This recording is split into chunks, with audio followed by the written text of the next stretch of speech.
yes, as said, this talk was already held at KubeCon Copenhagen. We're trying to recycle a little bit. Different people as well. But different people, exactly. So before we get started, the question is, who are we, right? So that's us. On the left-hand side, that handsome guy, that's me, Daniel. I do work for Adidas since 6 years in different roles. Since beginning of that year, officially in platform engineering. And I'm trying to help Adidas to develop software in a smarter way, in a more modern way. Within our scope, we're running the Kubernetes platforms, we're running API management, API gateways. We are running the big data platform and some other minor tasks. And I'm Joe. I'm an engineer at GiantSwarm, mainly focusing on monitoring. I've been with GiantSwarm for 2.5 years now. Before then, just random London startup stuff. And talking with you today. Okay. Great. So, what we want to talk today is about the story how Adidas came to Kubernetes, which was sometimes a story of love, sometimes a story of hate, and very rarely and randomly it was also a story of what the fuck. I think to start, there's that parable that before you judge someone, you need to walk a mile in their shoes. And then at worst, you're a mile away and you've got their shoes, which is quite metaphorical for how we like to work with enterprise. So how GiantSwarm likes to work with Adidas in this case, that you need to actually have a journey together and sort of understand what their requirements are and what their needs are. Because in theory, it's just another customer and just another Kubernetes cluster. But in practice, the devil in the details. There's more to it than that. Exactly, and with that foreign shoes or the shoes of the random guy, if you got the Futurecraft for these, then you actually have a huge benefit. Not only you have awesome running shoes, but you can sell them on the second-hand market for 2.5K. Who would have guessed that someone pays so much money for a sneaker? Good, but let's get started. So where did we come from? The entire story started in late 2013 when we had to do a DC move. We were migrating away from a hosted provider. I don't want to disclose the name here. to our internal data center, because our infra guys said like, hey, we have this huge data center built, and actually we can save money if you also migrate everything which we're hosting externally right now into our own data center, which was at that point in time running just the basic Windows services, file share, SAP, whatever, right? And when we got the first estimates and the first quotes from our suppliers about what it would cost to migrate all of these applications which we had out there with the hosting provider, to migrate them back to our own infrastructure, the first reaction that we had was, what? Really? Can it be that high? But the bigger problem was we didn't ask the right questions. The perfect question would have been, and then we reached it only after some hours of discussion, was actually why? Why is the cost so high? And when we got into the discussion as well, and I said I was almost new to the company and just joined this role, they were explaining us how our infrastructure team works. And basically what you had to do is fill these request forms. So there was no API, nothing that you would expect, although we are running a VMware infrastructure. But this is just 3 of the request forms. I see some people laughing. I guess you know exactly what I'm talking about. And long story short, some of the ones on the left are easier to fill because that's. Let me have a look. I think on the left is the load balancer. No, on the right is a load balancer. On the middle is something for storage area network, and on the left it's VMware. The really difficult to fill is getting a database, because I was trying to do that myself. It's 5 pages of forms. You not only have to tell what your current database requests are, like which schemas, what size, what number of I/O ops, but also you have to estimate the growth rate over the next 3 years. And finally, you have to fill in the shoe size of the DBA. And only if you fill everything right, you eventually get a database. And at that point in time, we thought like, there must be a smarter way to do these things. And we were looking around for some tools, and we stumbled across this one. That was version 0.3, and the first reaction that we had was, wow, that's great. That's exactly what we are looking for. That's exactly what we're looking for. That's the tool that we need to speed up everything. We pack it in containers, we put it onto our own platform, and everything will be fine. And we did some trials on my computer. I did some trials on my home machine. And finally, we figured out when we were looking deeper that everything was working fine on Ubuntu, so private computer fine, but our corporate Linux was Red Hat, and the support for Red Hat was with this version not given. So obviously you can imagine our reaction, which was this.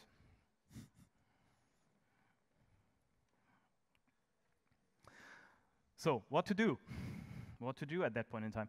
So we did the best thing that we could do is we got a bunch of VMs. So we asked our infra guys, give us just 50 VMs, and we will take care of the rest. And that we are not completely lost with what was there. We used Puppet to orchestrate everything. And 3 months down the line, halfway through the project of migrating the first 3 applications, Docker was moving quite fast at that point in time. The Red Hat support turned green. Oh, hey. So what we did then afterwards, with the next stuff that we migrated, we went a similar way, right? So we got a bunch of VMs. We put a container on every VM, because there was no orchestration on top, and we orchestrated everything with Puppet, because we knew how it was working. Basically, we even wrote some of the plugins. This was working, but it felt a little bit odd.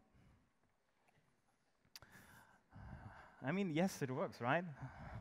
Maybe not the best option. These are Adidas shoes, aren't they? That's yeah. By the way, that's a bike done by our partner Conti. So they are doing the outsoles for our shoes, and it's all Adidas running shoes, which this is made of.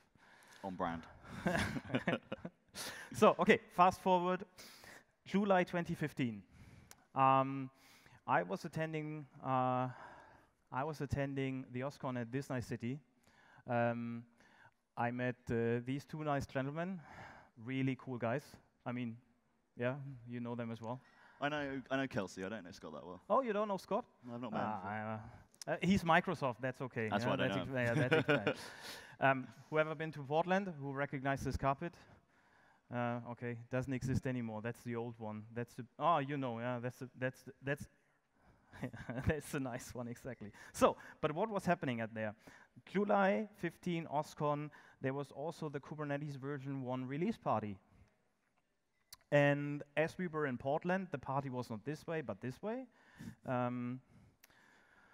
And when we looked into this tool, and I immediately checked some of the things there, I attended the talks of Kelsey, obviously, and there was something around Jenkins. Everything looked great. And my first reaction was again, wow, that's awesome. That's exactly the tool which we were missing when we were doing this Puppet VMware kind of bullshit. Okay, but what I had to learn when I was coming back and said, okay, let's implement it into the company. Enterprises do not work like little startups. They actually are like super tankers. So they don't change direction like a speedboat. If they do it really with vengeance, but they don't do it pretty. Oh no, that's the next one. Is still nice. You have one more. Yeah, I have one more. Sorry. They do it with vengeance, and then they do it with full steam, right?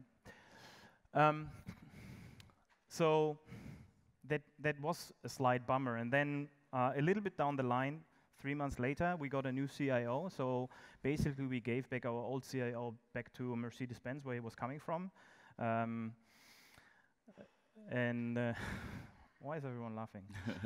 And this is our current CIO, and then our new CIO, Michael, pretty cool guy.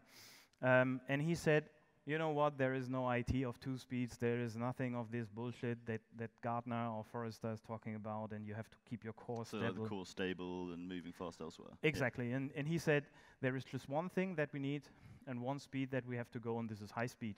And we have to learn fast and fail fast. It's okay to fail, right? But you have to learn from it, and then it's perfectly fine.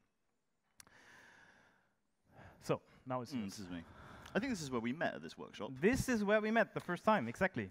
So what we tend to do with our enterprises is we tend to have like a small 2-day workshop and really try to understand each other. So this is before we even get to Kubernetes, but more microservices and containerization, and trying to work out what the first step we could take together is.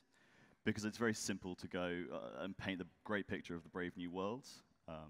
So like fully global distributed Kubernetes with self-healing and load balancing everywhere. And that's a very big first step. So for example, one of our other customers, they do car leases, and they have a calculator on their homepage that works out what your lease would cost. And that's an example of a good first step. It's something small that we can move to the cloud, we can have that digital transformation, but it's not the end of the world. It's a very low-risk thing. So we're going to make the English guy do the German joke of an eierlegend Wollmilchsau. There we go. So this is an animal that has wool, lays eggs, and milk. Exactly. Bam. So this is what we kind of see sometimes is these enterprises will go, oh, yes, we want an eierlegend Wollmilchsau. And we're like, well, this is a monster. So yeah, working out what the first step we want to do is and how we want to start moving together. And for us as well, that also includes bringing the teams together. So with our customers, we'll open a Slack channel, and then we'll start bringing, for example, in this case, the adidas people. So it's like 70 of you guys now. More. So that's also not just development. It's development and infrastructure and security and operations, and we'll make sure they're all in the same place. So we can talk to them, they can talk to each other. Yeah, keep the clicker. It's just this slide. So, and that was actually one of the things that helped us pretty much. At the same point in time, that was October, November-ish 2015, the company was working on a new strategy. So before it was always these boring things where you say, we have to do this in new markets and roll out and blah, blah, blah, blah, blah, and finally we have to reach this amount of net revenue and this amount of margin and this amount of whatever. And as you can see on the right-hand side, that's still there, right? There's still gross margin, there's still operating leverage, there's still top line and market share and growth.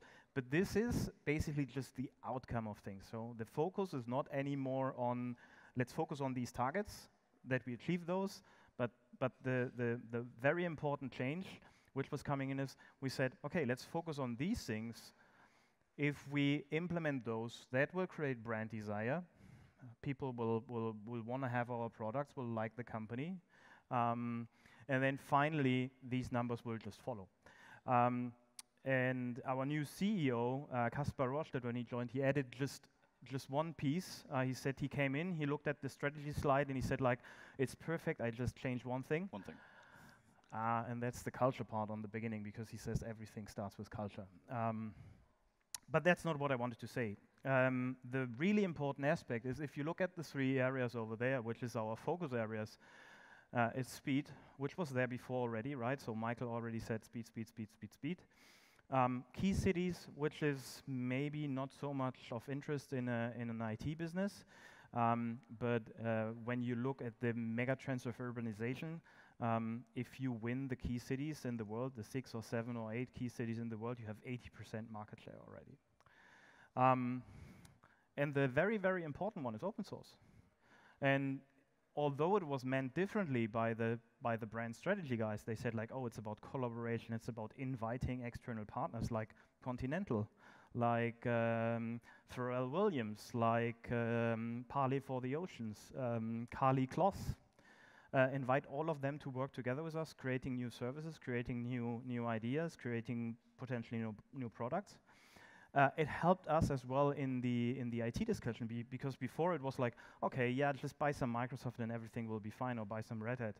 And now we were really talking actively about open source, and that not only we want to use open source, but finally, end of this month, we will also release our open source page, and we will give back some of the tools. And the open source thing is quite useful for us as well, because all of GiantSwarm is open source. So any new application we're writing is open source, and 95% of all our stuff now is open source. So our operators for managing Kubernetes are all open source, and they're on GitHub. And this works quite well when they've got open source right on the strategy slide. So yeah, just to make sure, I assume people know who Adidas is, and if you don't, Wait a second. Who doesn't know who Adidas is? I'm really curious if that's grew up on a farm somewhere. But you might not know about GiantSwarm. So GiantSwarm, we're an infrastructure startup, so a distributed team of 24 people over 13 countries. We run Kubernetes for enterprise. So there's two things here. There's a product, so a control plane with an API that you can use to create Kubernetes clusters on cloud and on-prem. And then also a service side of we will fully manage it. We are our customers' SRE teams. So we'll make sure that your Kubernetes clusters are up and healthy. And then there's also an aspect here that we fix all of our installations. So if one customer has an issue, because it's a product and we have a continuous deployment pipeline, all our installations are fixed pretty quickly. It's a couple of minutes. And I think this is probably where we want to talk about the teams coming together as well. Yeah. So again, with the idea of having Slack, so dev and infra and security and operations, we have these teams coming together, and then we can actually start with a playground. So when we want to start with an enterprise, we quite quickly try to just give them a cluster, so an account on one of our the demo environments, so they can see quickly what works for them, what doesn't work for them. They can start doing this sort of cloud transformation. And in terms of sort of security or infrastructure, we can see whether we might need to improve or change or customize. Exactly, and this is actually what we did roughly now 1.5 years ago. Henning, you would know better. Not? Yeah? Roughly, huh? Okay. Dates. So I think it was February or so, January, February, when we got our first playground of these gentlemen. Version 1.4. I can't believe it's 1.4. That's nuts. It was 1.4, I remember, like yesterday. And we were playing around, like it's a playground, great. Let's go and play. And we were creating namespaces left and right, and deployments, and replica sets, and config maps, and services, and whatever. And then finally, some of our engineers said, like, oh, this is a mess, let's clean up. And they did this. And you can imagine, if there is no admission controller, what happens.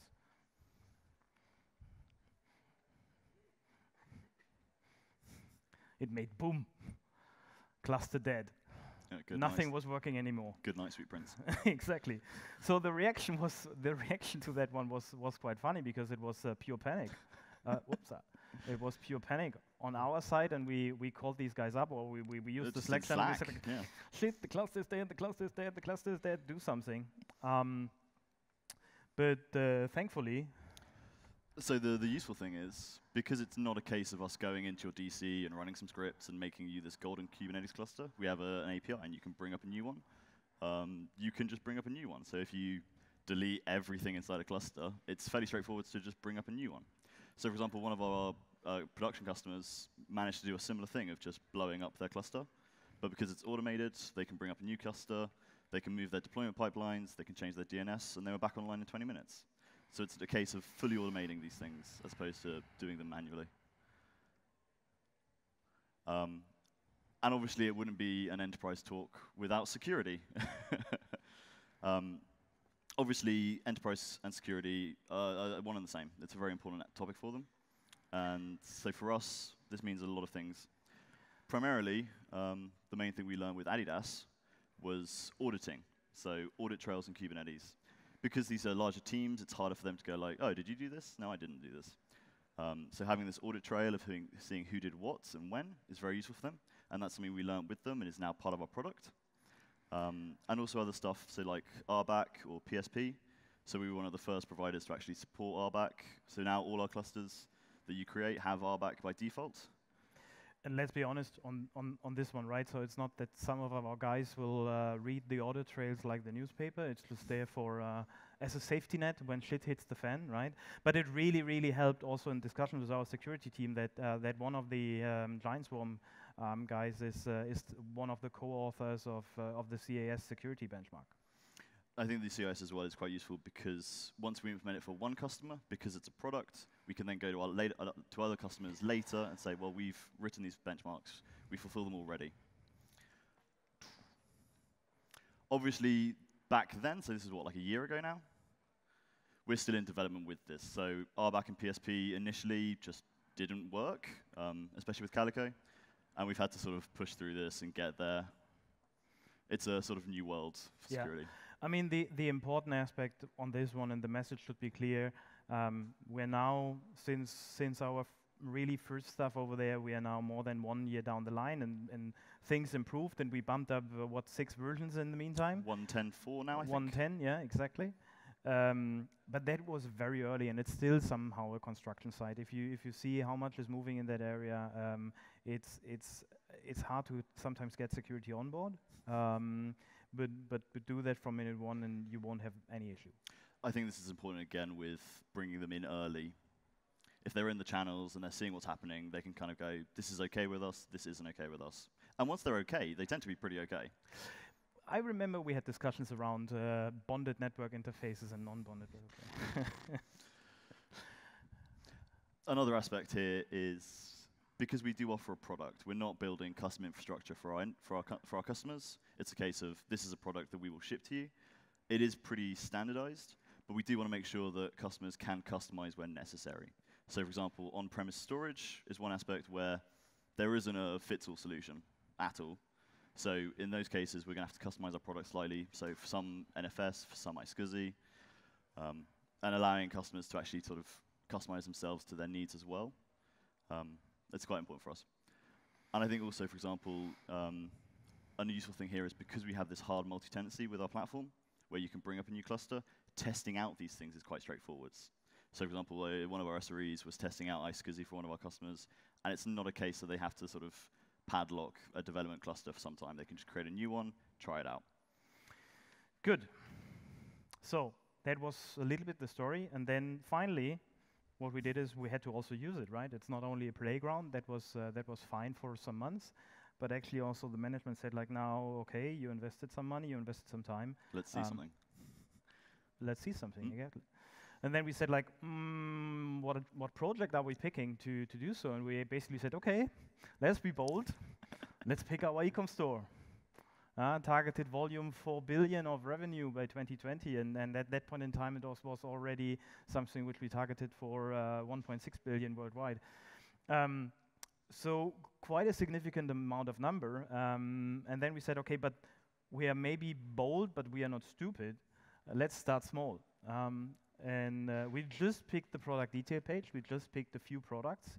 And we also picked very, very uncritical markets. Any Finnish guys here? No? Otherwise, I would have to apologize. You are our guinea pigs. So that's one of our tryout markets over there. And before we actually went live, I mean, what you do is usually all these tests, and you also do a load test, right? And we were doing a load test, and we thought, like, okay, let's work with the guys and put everything on it and try to put some load on the system. That went fine. And then we said, okay, let's increase the load. We increased the load a little bit. Also cool. But then, boom, crash. Constant crash. With every load test that we replicated and that we did again, the whole application and the entire cluster sometimes were crashing. We said, like, how can that be? So again, reaction, this time not only amongst the colleagues from GiantSwarm and our engineers, but also our project managers and our sponsors internally, was pure panic. Guys, we invested so much time, we invested so much money. What's going on? How can that be? So in the end, it was really Oliver and me sitting down and investing piece by piece, looking into every metric that Prometheus was collecting, looking into the cloud metrics of AWS. And what we were figuring out the first time was a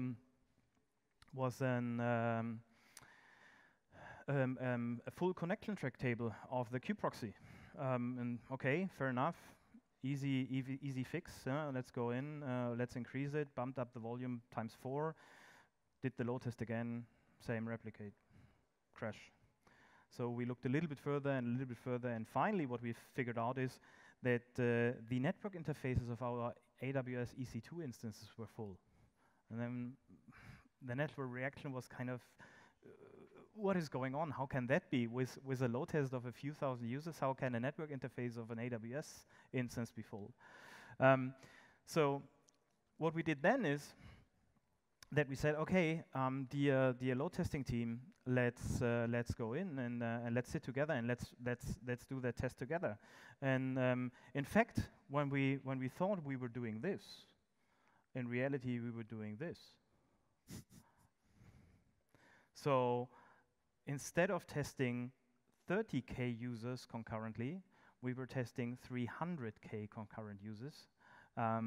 So a factor of times 10. And obviously that was nothing that the platform was made for, right? At least not at that point in time. But okay, that was a good learning for us because you couldn't do it the old way anymore, right? That was also in internal organizational learning. Before that, we had a testing team, a load testing team, a development team, SRE team, whatever. It's again bringing those teams together. Exactly, and we then said, okay, for the next few weeks until the go live, you sit together and you make it really bulletproof. And it worked. Yeah. We went live, we rolled out, so I think the first pages went live in April, then the big rollout happened last year in June, July-ish. And that was working fine, quite well, until one day in November, when this nice shoe was on sale. That was actually a Saturday morning, 10 a.m. Basic question, who likes that shoe? Okay, no one. Ah! Someone in the back. Awesome. It's a Pharrell Williams collaboration, and actually the reason why everyone wants to have it because it's very limited.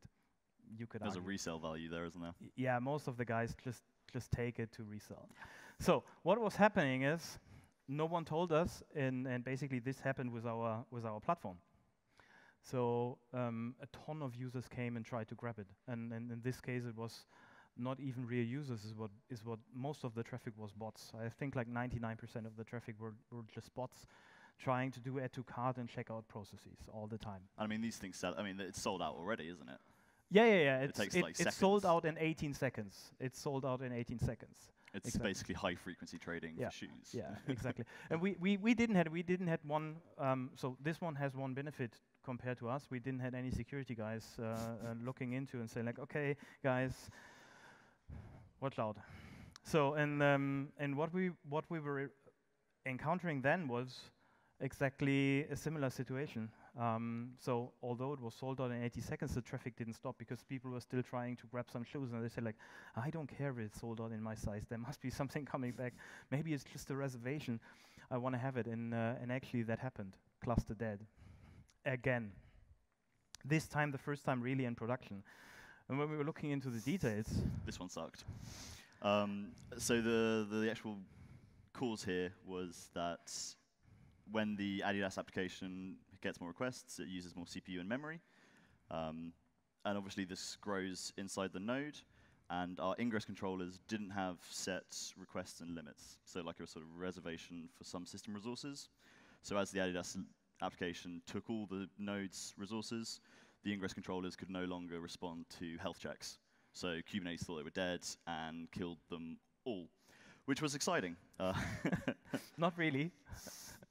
I think this is quite indicative or exemplary of our process for these kind of things, though, because situations like this do happen. Yeah. If you're not having failures, you're probably moving too slowly. So in this case, we have a post-mortem, we have this incident, and we can then identify a root cause and a fix. And because we have this continuous deployment pipeline for all our customers, we can then roll this out for all our customers like pretty quickly. And so this is quite cool. So from Adidas, we've learned ingress controllers, new resources, new requests and limits, and this is now fixed for all our customers, even those who have less load. Exactly.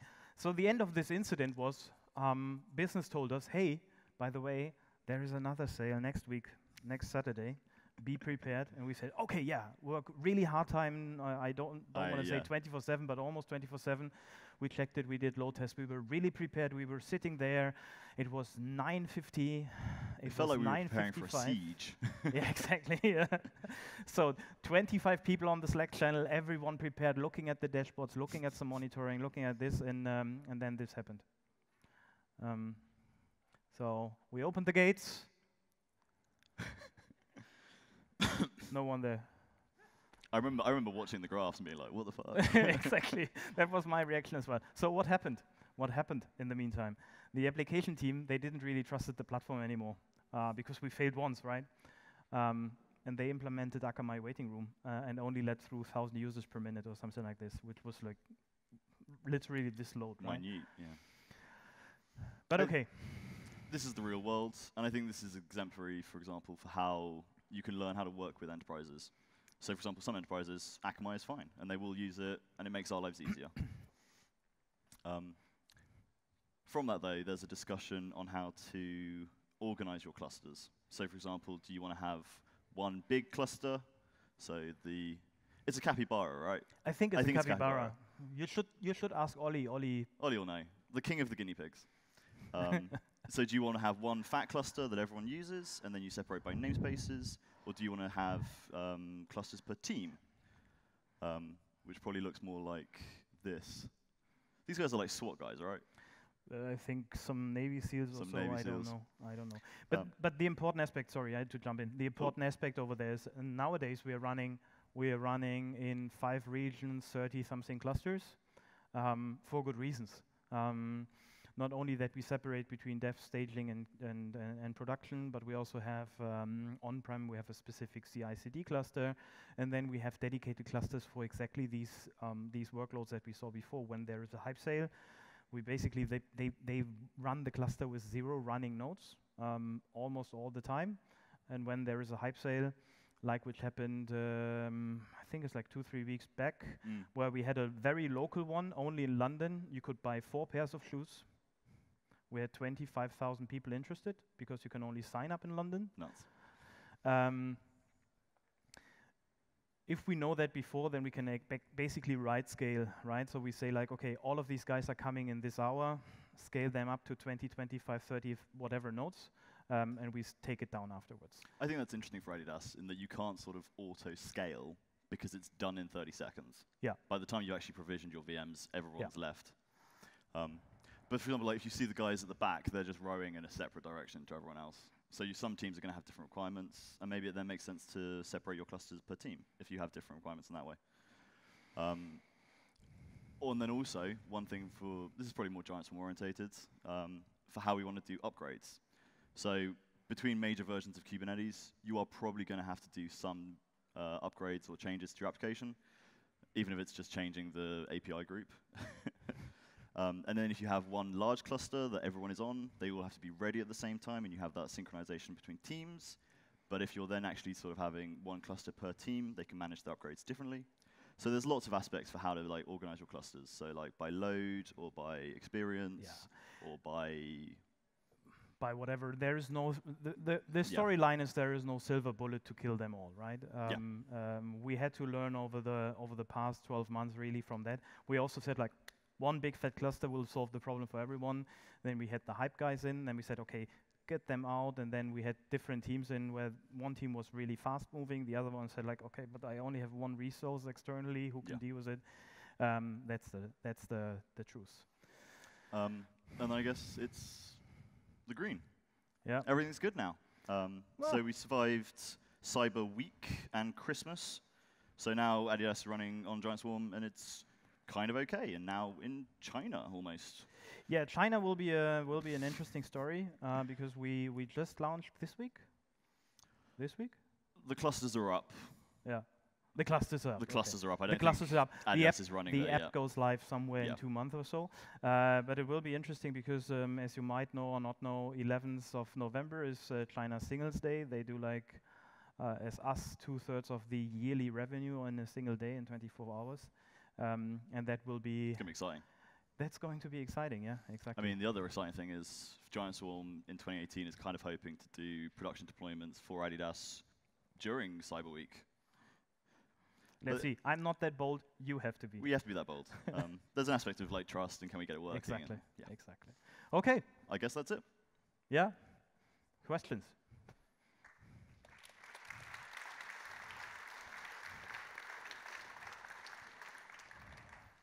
I think we have to throw the box in, don't we? We have this nice catch box.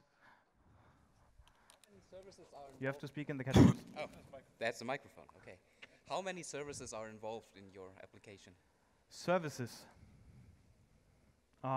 Is it a monolith or? No, no, not really. So everything that we do new and now deploy onto Kubernetes is built in a cloud-native way and in a microservice way.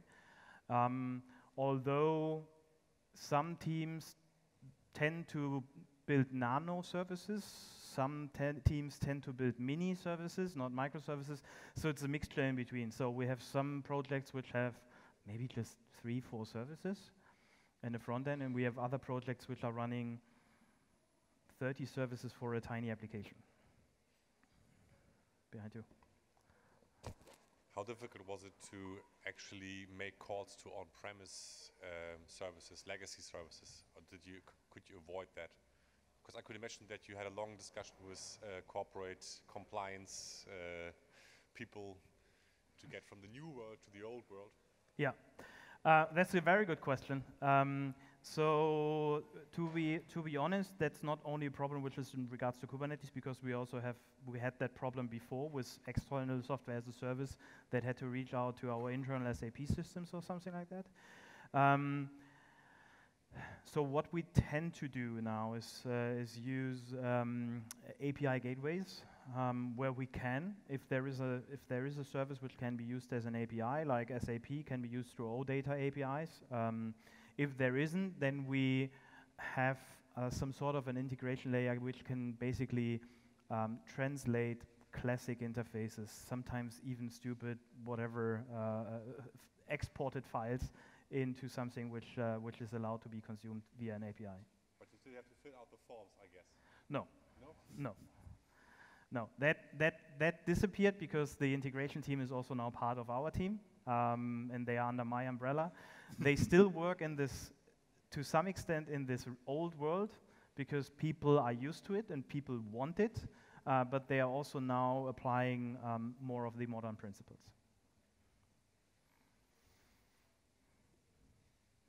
Cool. I think that's it. Thank you, guys.